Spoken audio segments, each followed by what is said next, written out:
શું તમે રોજ સવારે નાસ્તામાં પૌવા આરોગી રહ્યા છો? જાણો શેફ સંજીવ કપૂરે પૌવાને સ્વાસ્થ્ય માટે કેવા ગણાવ્યા છે. શું તમે પૌવાને અત્યાર સુધીનો સૌથી પૌષ્ટિક નાસ્તો માનો છો? શું પૌવા ચોખા કરતાં પણ વધુ ખતરનાક છે? નમસ્કાર દર્શક મિત્રો, ધ લોકસત્તા શોમાં આપનું સ્વાગત છે. ગુજરાતીઓને ખાસ કરીને ભારતીયોના ઘરોમાં સવારનો નાસ્તો એટલે પૌવા. પરંતુ શું તમે ક્યારેય વિચાર્યું છે કે જે નાસ્તાને તમે અત્યંત સ્વાસ્થ્યપ્રદ માનીને વર્ષોથી આરોગી રહ્યા છો તે ખરેખર તમારા શરીરને નુકસાન પહોંચાડી રહ્યો છે? મીડિયા અહેવાલોમાંથી જાણવા મળેલ છે કે તાજેતરમાં સેલિબ્રિટી શેફ સંજીવ કપૂરે એક મીડિયા સાથેના એક ઇન્ટરવ્યુમાં ભારતીયોની ખાનપાનની આદતો વિશે ખુલીને વાત કરી છે. તેમના એક નિવેદને સોશિયલ મીડિયાથી લઈને રસોડા સુધી ચર્ચા જગાવી છે. સંજીવ કપૂરે સ્પષ્ટ શબ્દોમાં કહ્યું છે કે ભારતીયો જેને બહુ આરોગ્યપ્રદ નાસ્તો માને છે તે પૌવા શરીર માટે ફાયદાકારક નથી. તેમના આ નિવેદન બાદ હવે લોકો મૂંઝવણમાં છે કે શું પૌવા ખાવા જોઈએ કે નહીં. પૌવા વિશે વાત કરતા સંજીવ કપૂરે તેને કમ્ફર્ટ ફૂડ ગણાવ્યું છે, પરંતુ તેને હેલ્ધી ફૂડ માનવાનો ઇનકાર કર્યો છે. તેમણે કહ્યું કે પૌવા એ આરોગ્યપ્રદ ફૂડ નથી.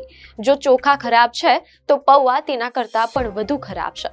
આટલું જ નહીં, તેમણે ઉમેર્યું કે તમારે સવારના પહોરમાં તમારું ઇન્સ્યુલિનનું સ્તર ઝડપથી વધારી દેવું હોય તો જ પૌવા ખાઓ. મીડિયા અહેવાલોમાંથી જાણવા મળેલ છે કે અમદાવાદ સ્થિત ડાયટિશિયન શ્રેયા ઓઝા આ બાબતે થોડો અલગ મત ધરાવે છે. તેઓ માને છે કે પૌવા આરોગ્ય માટે નુકસાનકારક નાસ્તો છે એવું દેખાડવાનો પ્રયાસ થાય છે તે યોગ્ય નથી. શ્રેયા ઓઝાના મતે પૌવાને કેવી રીતે અને કોના માટે તૈયાર કરવામાં આવે છે તે વધારે મહત્વનું છે.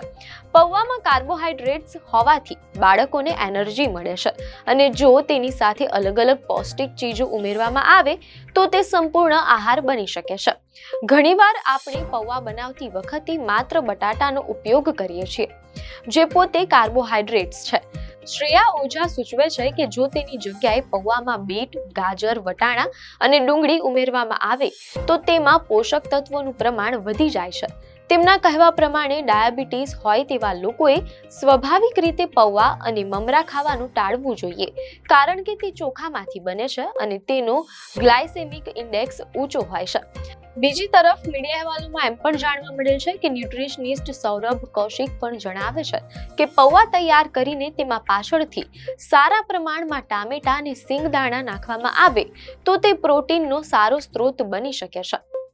જો કે તેમને ચેતવણી પણ આપી છે કે એકલા પૌવા ખાવાથી બ્લડ શુગર વધવાની શક્યતા રહે છે, તેથી તેમાં વટાણા અને સિંગદાણા જેવી વસ્તુઓ ઉમેરવી અનિવાર્ય છે. સૌરભ કૌશિક કહે છે કે પૌવામાં તેલનું પ્રમાણ નિયંત્રિત રહે તે જોવું જોઈએ. તેઓ એક સરસ ટિપ્સ આપતા કહે છે કે પૌવાની સાથે જો 100 ગ્રામ લો ફેટ દહીં લેવામાં આવે તો તેમાંથી 15 ગ્રામ જેટલું પ્રોટીન મળી શકે છે. આ મિશ્રણ પ્રોબાયોટિક ફાયદો આપે છે અને તેનાથી પાચન તંત્ર એટલે કે ગટ હેલ્થમાં પણ સુધારો થાય છે, જે સવારના નાસ્તા માટે ઉત્તમ ગણાય છે તેમ અહેવાલોમાં જાણવા મળેલ છે.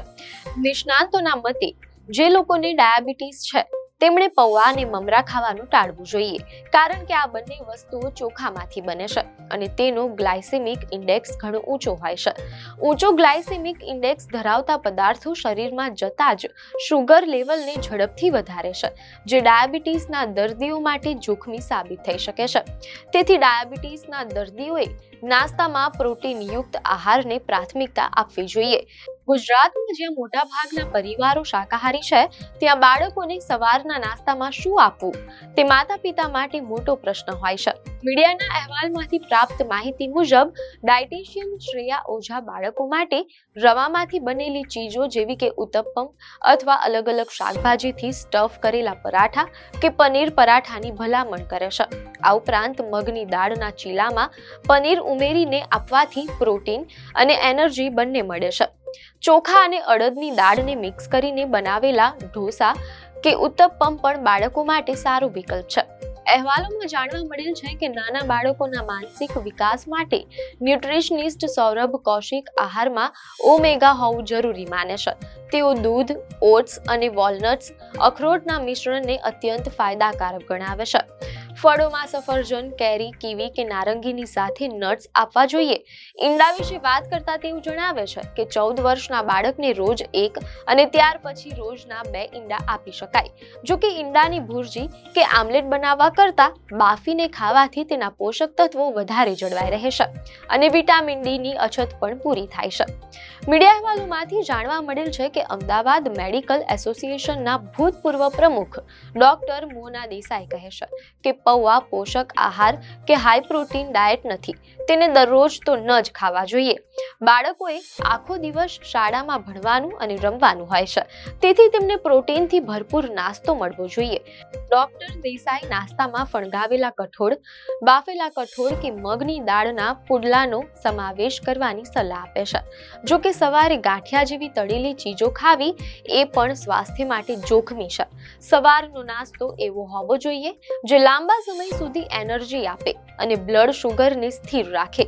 જો કે પૌવામાં પુષ્કળ શાકભાજી અને સિંગદાણા ઉમેરવા જોઈએ. આ સમગ્ર માહિતી નિષ્ણાંતોના અંગત મંતવ્યો પર આધારિત છે. દરેક વ્યક્તિની શારીરિક જરૂરિયાતો અલગ હોય છે. કોઈ પણ આહારમાં ફેરફાર કરતા પહેલા અથવા તમારા સ્વાસ્થ્ય અને ડાયટ પ્લાન વિશે ચોક્કસ માર્ગદર્શન માટે હંમેશા તમારા ડોક્ટર અથવા પ્રમાણિત ન્યુટ્રિશનિસ્ટની સલાહ લેવી આવશ્યક છે. આપને માહિતી સારી લાગી હોય તો વિડીયોને લાઈક અને શેર કરજો. ચેનલને સબસ્ક્રાઇબ કરજો.